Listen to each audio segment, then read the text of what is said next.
नमस्कार मित्रों। आइए, पीछे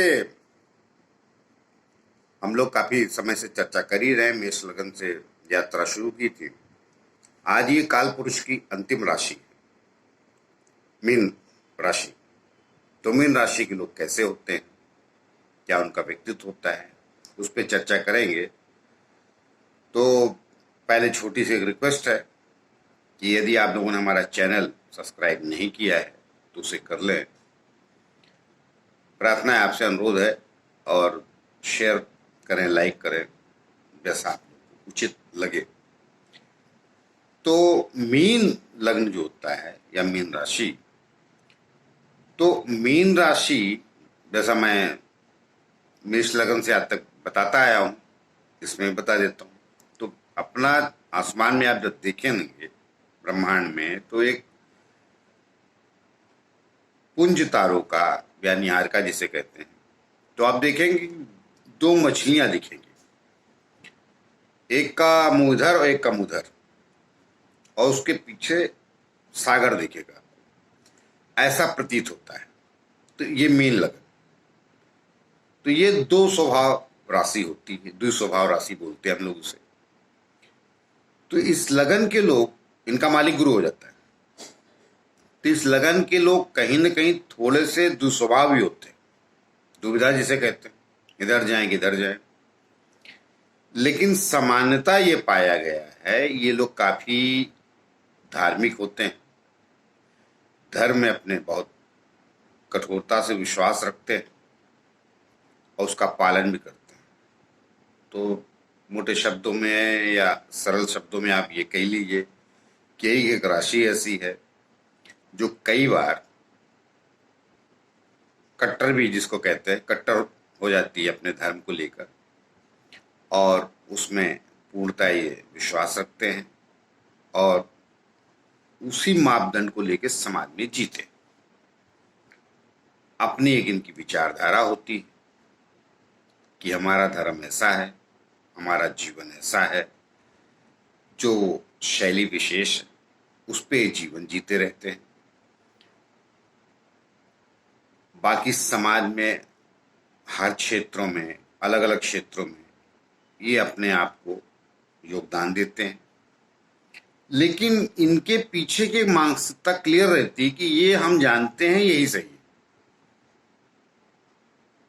कई बार दुविधा में भी पड़ जाते हैं, कोई इंसिडेंट मिल जाता है तो समझाने लगता है तो सोचने लगते हैं, लेकिन वो 2-3 घंटे इनके माइंड में रहता है, उसके बाद निकाल देते हैं। फिर इनको लगता है जो मैं कह रहा हूं वही सही। तो ये क्षेत्र तो कई हैं जिसमें सफल होते हैं। ये भी अच्छे राजदूत बन जाएं तो बढ़िया है, अकाउंटेंट हो जाएं, इनकम टैक्स ऑफिसर हो जाएं। इनको भी बहुत भारी काम ब्रास आता नहीं, मतलब मस्तिष्क का काम हो, बोलने का काम है, मैनेजमेंट का काम है, संयोजन का काम है, उसमें बढ़िया रहते हैं और बड़े सफलतापूर्ण तरीके से करते हैं। संगठन में चले जाएं, किसी राजनीतिक संगठन में चले जाएंगे तो वहां भी ये संगठन का कैसे निर्माण बेहतर होगा, ये कला बहुत कमाल की होती है इनकी, और वो कर भी लेते हैं क्योंकि थोड़े काफी धैर्यवान होते हैं, शांत होते हैं। क्रोध रहता है इनमें भी, मगर क्रोध को जल कैसे दिया जाता है, ये अग्नि नहीं देते क्रोध को शीतलता में कैसे लाना है, ये ज्ञान ज्ञान कहिए या इनके स्वभाव में कहिए तो ज्ञान मान लेते हैं, ये ज्ञान इनको होता है। अपने क्रोध को बहुत जल्दी, मतलब जिसको कहते हैं कि आवेश में नहीं आते, कठिन बात कहनी भी है तो बड़े ठहर के समझा के कहेंगे, सामने वाले को बात चुप भी जाएगी, सामने वाले को बात समझ भी आएगी, क्योंकि इनके शब्दों का चयन ऐसा होता है कि वो अंदर से तिलमिला जाएगा, लेकिन इतनी सरलता से कहते हैं कि वो उसको लगता है कि आक्रमण करके कोई मतलब नहीं, मतलब इनके ऊपर क्रोध खा के कोई मतलब नहीं, जिसको कहते हैं कि बड़ा अंग्रेजी का वर्ड मेरे दिमाग में नहीं आ रहा, वो हिंदी में आप ये कैसे कहूं मैं उसको, बड़ा शीतलता लिए क्रोध ही करते हैं। मतलब कटाक्ष भी ऐसा करेंगे जैसे कि आप तिलमिला जाएंगे, लेकिन शब्दों का चयन इतना उचित होता है कि आप कुछ कर नहीं पाते इनका।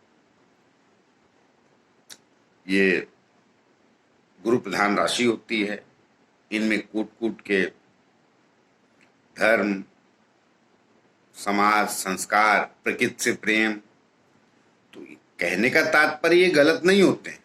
आज दुनिया वाले प्रकृति को उजाड़ते हैं, ये बसाने वालों में से हैं। तो ये इनको चुभता है, प्रकृति प्रेमी होते हैं।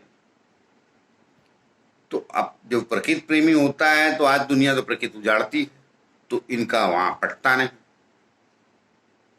तो ऐसे कार्यों में इनको काफी योजना आयोग के या अध्यक्ष वगैरह या सदस्य वगैरह बना दें, बड़ी कमाल की योजनाएं बनाएंगे जो पूरे संसार को मतलब फलीभूत होगी और अच्छी होगी। 4-5 साल में ये कमाल की योजना बना देंगे प्रकृति को लेके, समाज को लेकर कि कैसे जीवन शैली को आगे बढ़ाना चाहिए, कैसे क्या करना, ये इसमें माहिर होते हैं।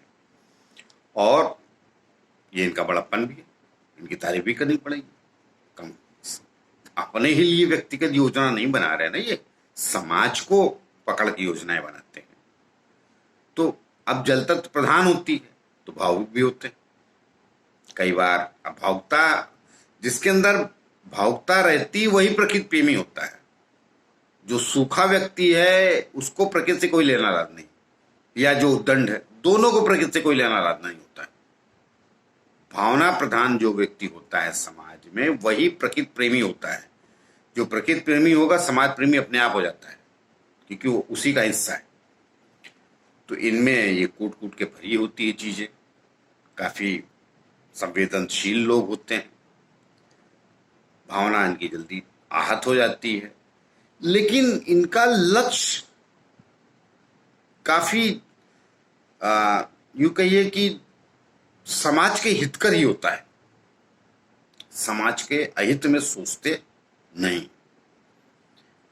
तो कई बार इनको पता चल जाता है कि ये कार्य करना है, ऐसे चलना है जिसमें समाज के लोग विरोध करेंगे, तो ये पहले से अपने संयम को बना के चलते हैं। मन में ठान लेते हैं कि हमें संयमित ही रहना है, तो ये काम पूरा होगा। लड़ाई झगड़ा करेंगे तो ये काम यहीं अधूरा रह जाएगा।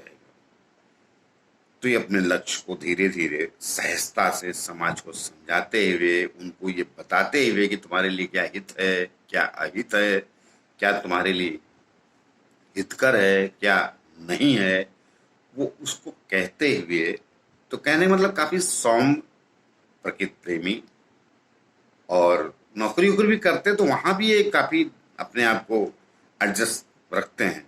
इनको कोई पौधा सूखता हुआ दिखेगा तो पानी जाके पानी डाल देंगे।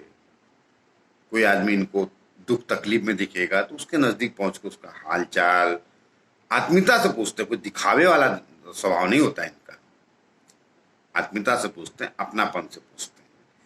तो मेरी नजर में ये राशि काफी श्रेष्ठ है।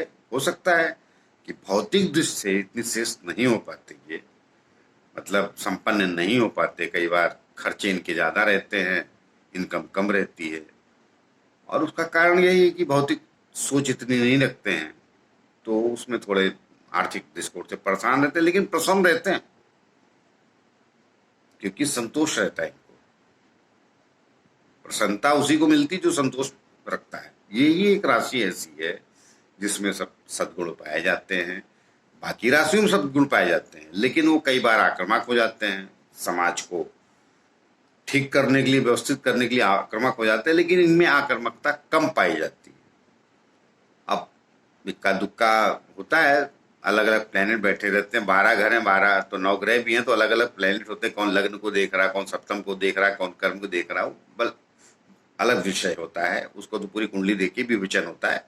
लेकिन ये बल सहज, सुशील, सज्जन और आत्मा परमात्मा, समाज के सबके हित को चाहने वाले लोग होते हैं।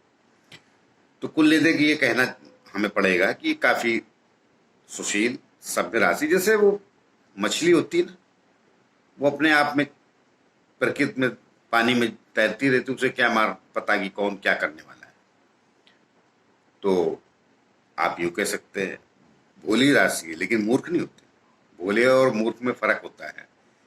कभी मैं समय मिला तो ये सब के समाज में जो नए नए शब्दों का चयन हुआ है उसका मतलब लोग अलग अलग निकालते हैं। अभी वो पागल को पागल ही कहना चाहिए, हीड़ा बोलते हैं, टपोरी, न जाने कौन कौन से शब्द आ गए, वो उचित बात नहीं है।